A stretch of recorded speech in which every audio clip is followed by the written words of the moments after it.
आज हम एक फ्रेंच मेलोड्रामा की मूवी को एक्सप्लेन करेंगे जो 2013 में रिलीज हुई थी और जिसमें थोड़ा सा इरोटिकल टच भी है। मूवी का नाम है यंग एंड ब्यूटीफुल। कहानी घूमती है एक 16 साल की लड़की इसाबेल के आसपास। वो एक हाई स्कूल स्टूडेंट है जो पिछले 7 साल से अपनी माँ और स्टेप डैड के साथ एक अमीर और कंफर्टेबल फैमिली में रह रही है। देखने में लगता है कि उसके पास सब कुछ है जो कोई भी चाहेगा, लेकिन इसाबेल को हमेशा कुछ और चाहिए होता है। समर हॉलिडे के लिए उनका परिवार बीच के पास एक कंट्री हाउस में रह रहा होता है। इसाबेल बिना स्विमसूट के सनबेद कर रही होती है और उसका छोटा भाई विक्टर उसे बाइनाक्यूलर से छुपकर देख रहा होता है। इसाबेल का चिल करना डिस्टर्ब करके विक्टर उसे बताता है कि एक जर्मन टूरिस्ट फेलिक्स उनके घर आया है और इसाबेल में इंटरेस्ट ले रहा है। इसाबेल को फेलिक्स में बिल्कुल भी इंटरेस्ट नहीं होता क्योंकि उसे लगता है कि वह काफी बोरिंग और स्टूपिड है। बाद में घर लौटकर इसाबेल और विक्टर अपने फैमिली फ्रेंड्स पीटर और वेरोनिका के साथ टाइम स्पेंड करते हैं। लंच के बाद सब अपने अपने रूम में जाकर रेस्ट करते हैं। पेरेंट्स तो अपनी डेली रूटीन फॉलो करते हैं, लेकिन विक्टर फिर से अपनी बड़ी बहन इसाबेल को स्पाई करते हुए देखता है कि उसकी बहन एक तकिए के साथ खुद को सेटिस्फाई कर रही है। नैप के बाद विक्टर और इसाबेल वापस बीच पर जाते हैं। फेलिक्स को आते हुए देखकर विक्टर इसाबेल को उससे बात करने के लिए इनवाइट करता है। तकिए के साथ खेलने के बाद इसाबेल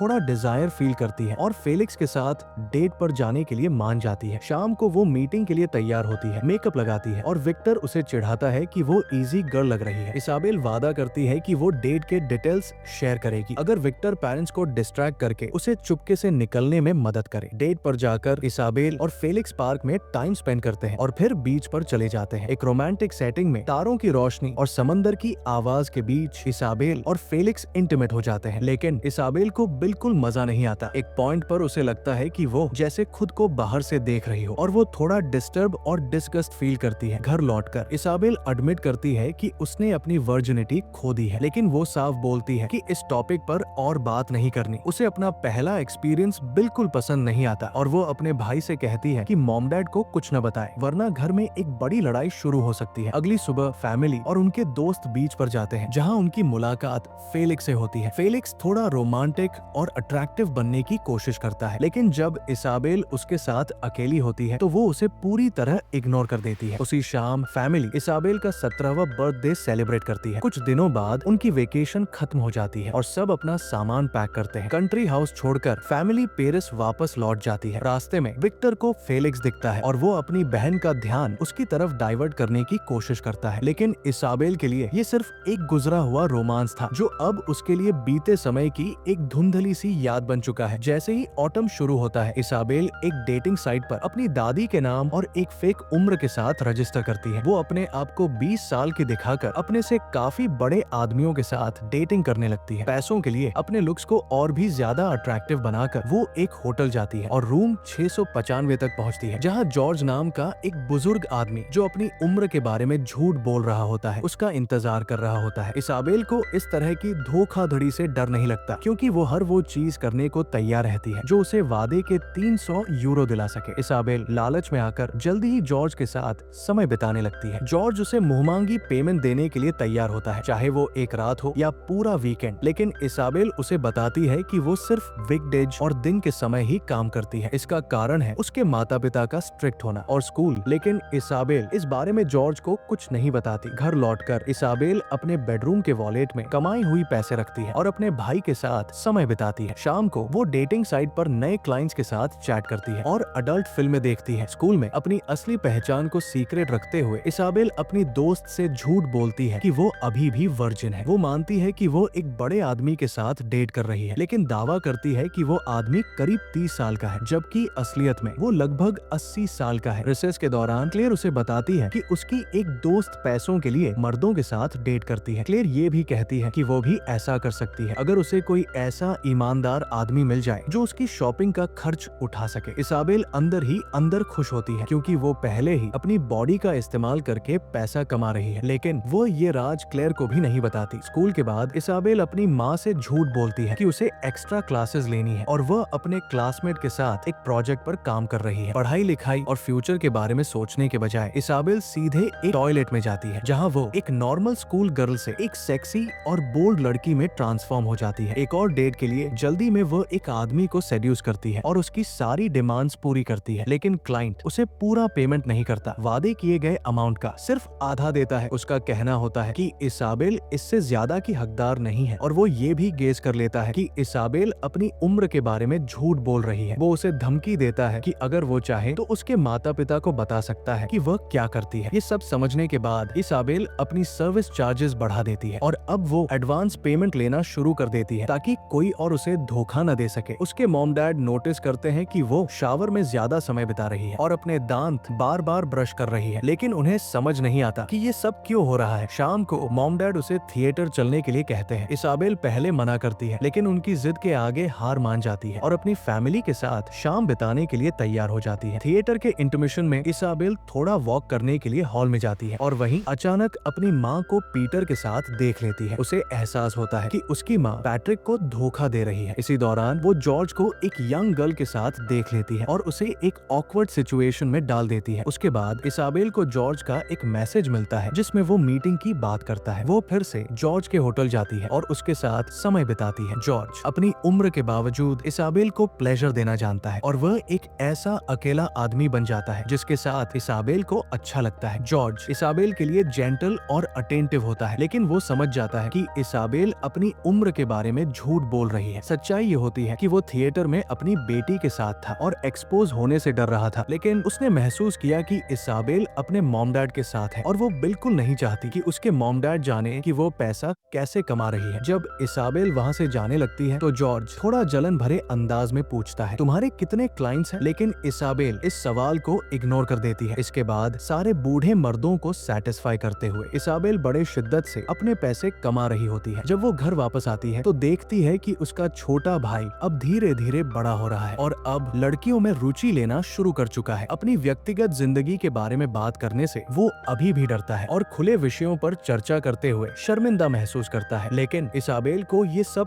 काफी मजेदार लगता है। कुछ दिन बाद इसाबेल फिर से जॉर्ज से मिलती है ताकि कुछ यादगार समय बिता सके, लेकिन एक वक्त ऐसा आता है जब जॉर्ज की अचानक तबीयत बिगड़ने लगती है। वो अपने दिल को पकड़ता है और वहीं उसकी मौत हो जाती है। इसाबेल जो अब बहुत डर चुकी है उसे बचाने की कोशिश करती है, लेकिन जल्द ही समझ जाती है कि सब बेकार है। सदमे की स्थिति में वो जल्दी से तैयार होती है और इस दौरान उसे चोट भी लग जाती है। वो उस कमरे में ज्यादा देर तक रुकना नहीं चाहती, इसलिए वहाँ से भाग जाती है, लेकिन जाने से पहले अपने सर्विस के पैसे लेना नहीं भूलती। सर्दियों की शुरुआत के साथ ही पुलिस सिल्वी के अस्पताल पहुँचती है। होटल के कैमरों की फुटेज दिखाते हुए पुलिस इसाबेल के इजी गर्ल होने का राज सामने रखती है। चूँकि वो 18 साल से छोटी है, इसलिए उस पर जॉर्ज को जानबूझकर नुकसान पहुंचाने का आरोप नहीं लगाया जा सकता, लेकिन उसे इस मामले में एक गवाह बनाया जा सकता है। जब पुलिस इसाबेल के घर जाती है तो तलाशी के दौरान उसका लैपटॉप मिलता है जिससे वह अपने पुराने क्लाइंट से बात किया करती थी। साथ ही एक फोन और कमाए हुए पैसे भी मिलते हैं। घर के नौकर और बाकी सभी लोग ये देखकर चौंक जाते हैं, क्योंकि किसी ने कभी सोचा भी नहीं था कि एक स्वीट और डिसेंट स्कूल गर्ल के इतने बड़े राज हो सकते हैं। जब इसाबेल घर लौटती है तो सिल्वी उसे मारने लगती है, लेकिन इसाबेल रो पड़ती है। अपनी बेटी के लिए गहरे प्रेम के कारण सिल्वी उसे सहानुभूति देती है और उसे संभालती है। जब उसे पता चलता है कि ये सब अब इसाबेल के पास्ट का हिस्सा बन चुका है, जॉर्ज के साथ जो कुछ भी हुआ, उसके बाद इसाबेल ने अपनी सर्विसेज देना पूरी तरह से बंद कर दिया और वो अपने आप में सिमट गई। पैट्रिक, जो इसाबेल का बायोलॉजिकल पिता नहीं है, इस पूरी स्थिति को लेकर थोड़ा शांत रहता है, क्योंकि उसे इसाबेल के कामों की कोई शर्म महसूस नहीं होती। कुछ समय बाद इसाबेल को पुलिस स्टेशन पूछताछ के लिए बुलाया जाता है। वहाँ वो बताती है कि उसकी मुलाकात अपने पहले क्लाइंट से कैसे हुई और उसने इजी गर्ल बनने का फैसला क्यों किया। इंट्रोगेशन के बाद इसाबेल ये स्वीकार करती है कि वो अपने पुराने प्रोफेशन में वापस जाने का विकल्प पूरी तरह से नहीं छोड़ सकती, क्योंकि ये काम उसे खुशी देता है। कुछ देर बाद मॉम डैड और पुलिस के दबाव में आकर वो साइकोथेरेपी का एक कोर्स करने के लिए तैयार हो जाती है। थेरेपी के दौरान इसाबेल को ये जानकर काफी मजेदार लगता है कि उसका साइकोलॉजिस्ट सिर्फ 70 यूरो प्रति घंटा कमाता है, जबकि वो कुछ ही मिनटों में इससे कई गुना ज्यादा कमा लेती थी। इसाबेल अपने ही कमाए हुए पैसों से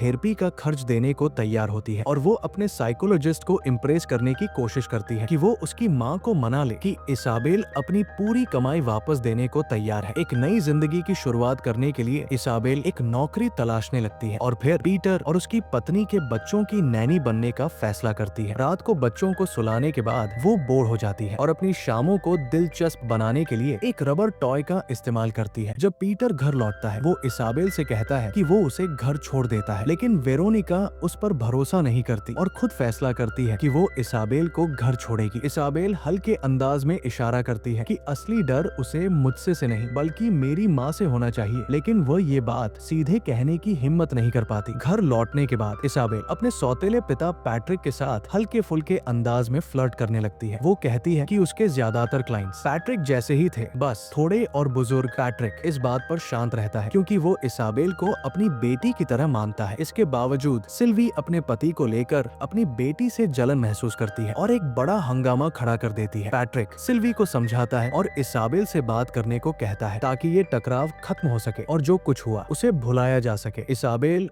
और सिल्वी के बीच बहस होती है क्योंकि इसाबेल मानती है कि उसकी माँ सिर्फ एक अच्छी पत्नी होने का नाटक करती है, लेकिन कुछ दिन बाद दोनों के बीच एक समझौता हो जाता है। जल्द ही इसाबेल अपनी साइकोथेरेपी पूरी करती है जहाँ वह ये स्वीकार करती है कि जॉर्ज के साथ जो कुछ हुआ उसका पछतावा उसके दिल में है और स्कूल में इसाबेल फिर से अपनी नॉर्मल लड़की वाली छवि बनाए रखती है। एक दिन क्लेयर के आंसू देखकर इसाबेल उसके बॉयफ्रेंड के साथ हो रही प्रॉब्लम्स के बारे में जानती है और वो वादा करती है कि वो इस स्थिति को सुलझाने में उसकी मदद करेगी। शाम को विक्टर इसाबेल को बताता है कि उसकी एक क्लासमेट 5 यूरो के लिए लड़कों को किस करती है। इसाबेल इस बात पर हंस पड़ती है और कहती है कि ये फीस तो बहुत ही मामूली है। वो मजाक में कहती है कि वो तो विक्टर के क्लासमेट्स के साथ भी डेट कर सकती है, लेकिन उनके पास उसकी सर्विस के लिए जरूरी पैसे नहीं होंगे। थोड़ी देर बाद इसाबेल एक स्कूल पार्टी में शामिल होती है जो सीनियर स्टूडेंट्स के लिए रखी गई थी। वहाँ वो अपनी दोस्त का अपने बॉयफ्रेंड से पैचअप करवाने में मदद करती है। पार्टी में इसाबेल की मुलाकात होती है एलेक्स से और वो तय करती है कि अब वो एक नॉर्मल रिलेशनशिप को आजमाएगी। वो एलेक्स को किस करती है और फिर दोनों साथ में डेट पर जाते हैं। दूसरी तरफ पैट्रिक और सिल्वी के घर में कुछ ऐसी घटनाएं होने लगती हैं जो उन्हें तनाव में डाल देती है। विक्टर अब धीरे धीरे बड़ा हो रहा है और अपनी गर्लफ्रेंड्स के बारे में सोचते हुए खुद को संतुष्ट करता है। वही इसाबेल बिना किसी झिझक के एलेक्स को घर लाती है और बेडरूम में उसे पूरी खुशी देती है। अगली सुबह ब्रेकफास्ट के बाद इसाबेल को एक एहसास होता है कि वो अपने क्लासमेट से कभी प्यार कर ही नहीं पाई। वो एलेक्स से सीधे तरीके से कहती है कि अब उन्हें अलग हो जाना चाहिए। एलेक्स उसकी बात समझता है और चुपचाप वहाँ से चला जाता है। कुछ दिन बाद इसाबेल एक फैसला करती है। वह अपने पुराने काम में वापस जाएगी और उसी पुराने फोन को चालू करती है जो काफी समय से बंद पड़ा था। जैसे ही फोन ऑन होता है उसे ढेर सारे मैसेज मिलते हैं अलग अलग ऑफर्स के साथ, लेकिन उसका ध्यान